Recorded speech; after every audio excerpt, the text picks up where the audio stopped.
Bonjour, bonjour ou bonsoir. Je suis un petit peu déçu de ne pas être avec vous aujourd'hui, mais très heureux quand même de pouvoir vous dire ces quelques petits mots en introduction de la projection de Kabollywood. Et puis je sais qu'entre Jacques Ballieu et Agnès de Victor, mon film est entre de bonnes mains. Alors pour parler de Kabollywood, je crois qu'il faut commencer par évoquer sa genèse. Le film est sorti sur les écrans en France en 2019. Le tournage a eu lieu 5 ans plus tôt, en 2014, mais le film est né bien plus tôt, je dirais même en 2005. Donc vous voyez, c'est vraiment un film, un projet au long cours. En 2005, Ariam Nouchkine est venu à Kaboul pour sélectionner une quinzaine de comédiens afghans pour les faire venir en France pour une période de 3 ans, avec un visa qu'on appelle compétences et talents, pour les former au métier de comédien. Et à l'issue de cette période, donc en 2008, ils devaient rentrer en Afghanistan pour vivre de leur métier. Moi, je les accompagnais un petit peu en cherchant un lieu. Et malheureusement, la situation s'est détériorée. Le projet de théâtre n'a jamais vu le jour à Kaboul et les comédiens afghans sont restés en France. D'ailleurs, ils sont toujours en France aujourd'hui. Ils ont la nationalité française. Ils ont intégré le théâtre du Soleil d'Ariane Mouchkine. Et donc en 2008, 2009, 2010, la situation continue à se détériorer et je me dis que c'est dommage de ne pas être allé au bout de ce projet de théâtre et que si on ne peut pas le faire en vrai, on peut tout de même le faire de manière symbolique à travers un film, à travers des aventures fictives, des aventures imaginées d'une bande de jeunes artistes qui décident d'ouvrir un théâtre comme un acte de résistance contre le retour annoncé des talibans. Alors je me suis tourné vers un ami écrivain, Laurent Maréchaux, et ensemble, on a écrit une première version du scénario de Kabollywood. Avec ce scénario, je me suis mis en tête de trouver un lieu pour héberger le tournage.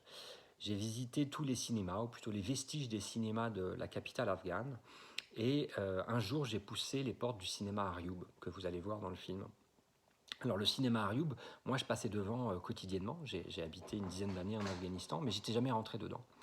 Et en poussant les portes, j'ai découvert une version afghane du cinéma Paradiso, un grand cinéma avec 1000 places, des fauteuils en velours, un grand écran doré, des projecteurs au charbon, et puis surtout un projectionniste, Nasser, qui avait passé 40 ans dans ce cinéma en veillant sur lui. Et donc là, les choses sont présentées comme une évidence. Je me suis dit que c'est là qu'il fallait faire le film. Ce film que je voulais tourner avec les comédiens afghans du Théâtre du Soleil, les faire revenir en Afghanistan pour accomplir cet acte de résistance symbolique. Voilà, il fallait que ça se passe dans le cinéma. Donc j'ai adapté un petit peu le scénario au lieu. J'ai donné un rôle à Nasser, le projectionniste, et puis ensuite j'ai trouvé plein de comédiens qui sont pour la plupart pas des comédiens professionnels mais qui jouent leur propre rôle dans le film, comme Nasser. Alors c'était un projet un petit peu fou parce que là à ce moment-là on était en 2011, 2012, l'Afghanistan allait déjà mal, donc j'ai eu beaucoup de problèmes à trouver, à monter une production, à monter un budget. Euh, pour moi c'était je pensais que tout le monde allait sauter de joie en voyant ce projet, allait vouloir le soutenir. J'allais trouver un producteur, en fait, bon, pas du tout. Donc, de réalisateur, je me suis aussi improvisé producteur. J'ai trouvé quelques soutiens, notamment auprès de l'ambassade de France en Afghanistan. Et puis, mais bon, les choses ont été très difficiles et donc c'est pour ça que le film a finalement été tourné en 2014. Alors, on avait une équipe de techniciens français, on avait quelques comédiens afghans qui étaient en France et qui sont venus en Afghanistan pour l'occasion, et puis aussi plein d'habitants de Kaboul qui ont joué leur propre rôle dans le film. Alors, je ne veux pas trop en dire, vous allez voir ça sur l'écran tout à l'heure. Alors le tournage était très compliqué par nature puisque en fait on allait au fur et à mesure du film, du scénario, retaper un cinéma gigantesque, avec un tournage qui s'échelonne sur 2 mois et demi, 3 mois. Donc il fallait faire coïncider des travaux et puis un tournage de film. Et c'est pas forcément évident puisque un film, vous le savez peut-être, n'est pas tourné de manière chronologique. Les séquences sont pas tournées de manière chronologique. Donc voilà, il faut que le plan de travail, le plan de tournage corresponde à la réalité de la réhabilitation du cinéma. Et tout ça a été très compliqué puisqu'au milieu du scénario, le cinéma brûle et que donc il faut presque le rénover 2 fois.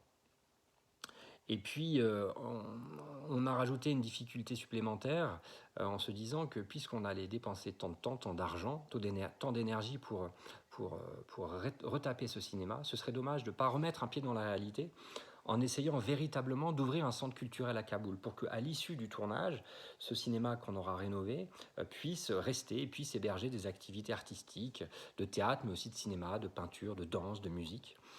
Donc, pendant tout le tournage et toute la période de préparation, on a passé beaucoup de temps à, à rencontrer les organisations impliquées dans la culture en Afghanistan pour qu'elles s'approprient le projet et que ensuite, à l'issue du tournage, ce lieu vive. Et puis on y a vraiment cru très fort. Alors je dis on parce que quand on réalise un film, on n'est pas tout seul. Alors moi je suis tout seul à vous parler aujourd'hui, mais derrière il y a toute une équipe de techniciens, il y a des gens qui écrivent le scénario, il y a des gens qui s'occupent des décors, des costumes, des comédiens. Et puis pour embarquer tout le monde dans un projet comme ça en Afghanistan, à un moment où l'Afghanistan vit presque véritablement une situation de guerre, voilà, pour embarquer tout le monde autour de ça, il faut qu'il y ait une cohésion autour du projet. Et c'était vraiment un projet collectif. Tout le monde, toute l'équipe adhérait au film, à l'idée d'accomplir un acte de résistance symbolique et aussi d'essayer de tenter d'ouvrir un centre culturel. Alors finalement, le scénario qu'on avait prévu au départ, on n'a pas réussi à s'y tenir parce qu'on on a fait face à des difficultés quotidiennes, des difficultés de sécurité, où il y avait un attentat dans un endroit, donc on ne pouvait pas tourner, donc il fallait adapter la séquence, parce qu'un comédien n'était pas disponible, était bloqué dans une région de Kaboul. On a dû s'adapter aussi parce qu'on a tourné le film en janvier, février, mars, donc une période d'hiver avec beaucoup d'intempéries, alors que le scénario s'est tiré sur un an avec des périodes en été, des séquences en hiver, en automne, etc. Donc il fallait aussi jongler avec la météo qui n'était pas toujours de notre côté. Et puis on a eu beaucoup de problèmes de sécurité, c'est-à-dire que toutes les péripéties qu'on avait imaginées dans le scénario se sont produites sur nous pendant le tournage. Donc on a été menacés par des hommes en armes, une partie de l'équipe qui a été blessée dans un attentat. Enfin, il y a eu vraiment beaucoup de problèmes. Et tout ça a impacté le tournage du film. Donc au final, le film avec lequel on est revenu n'était pas le film qu'on avait imaginé au départ. Alors, on était tous très soulagés de revenir avec un film, de revenir tous entiers, vivants, et de pouvoir aller au bout du projet. Malheureusement, le centre culturel a échoué. C'est-à-dire qu'à l'issue du tournage, à l'issue du tournage de la dernière séquence du film, on a fermé ce cinéma et le cinéma est toujours fermé aujourd'hui. On n'a pas réussi à ouvrir le centre culturel. Et c'est pour ça qu'on s'est accroché très fort ensuite au montage du film et à sa promotion, pour au moins avoir réussir le projet de ce côté-là, du côté du film, du côté symbolique. Et voilà, et je crois que c'est ce film Kabouliwood est plein de défauts. Alors l'image est très très belle, mais je crois que c'est un film très honnête sur l'Afghanistan. On se rend compte de la réalité du quotidien des Afghans. Et finalement, le film a été tourné en 2014 en annonçant le retour des talibans. Alors il ne fallait pas être grand devin pour imaginer ça, mais voilà, tout ce qu'on a imaginé dans le film, finalement, s'est produit quelques années plus tard, avec beaucoup de tristesse. Voilà, je vous laisse découvrir le film. J'espère que vous aimerez. Peut-être que, pour conclure, je peux vous dire un mot sur la situation en Afghanistan aujourd'hui, peut-être aussi surtout sur l'équipe du film.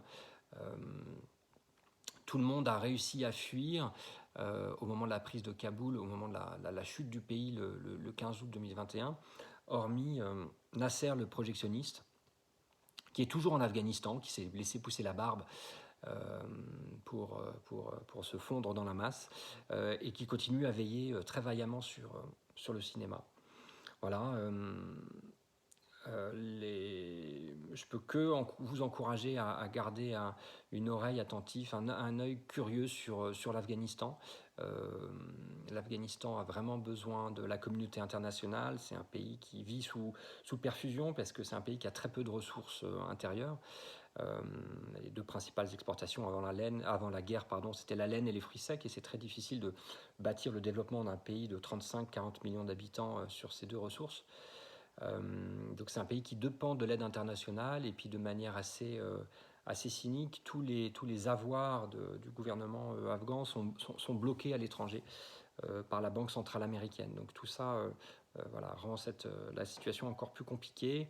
L'Afghanistan vit vraiment une période très difficile, une crise alimentaire très très forte, où c'est même pas question de malnutrition, mais de sous-nutrition, hein, ce qui est très rare au XXIe siècle, sous-nutrition pour l'ensemble de la population afghane. Donc je peux que vous encourager, si vous êtes intéressé, si vous pouvez, à aider quelques associations afghanes. Alors il y en a qui sont toujours très actives en Afghanistan. Je pense à l'AFRAN, AFRANE, qui fait un travail remarquable, notamment autour de l'éducation. Il y a Radio Begum aussi qui œuvre pour l'éducation des femmes. Et puis vous allez le voir dans le film aussi, on a établi un partenariat pendant le tournage avec une association qui s'appelle MMCC, Mobile Mini Circus for Children, qui permet à des enfants d'avoir quelques loisirs, notamment avec des activités de cirque. Et vous allez les voir à l'écran, ce sont des super acteurs. Voilà, encore une fois, j'aurais bien aimé être avec vous aujourd'hui, et j'espère que vous allez aimer ce film. Donc je vous souhaite une très très bonne projection.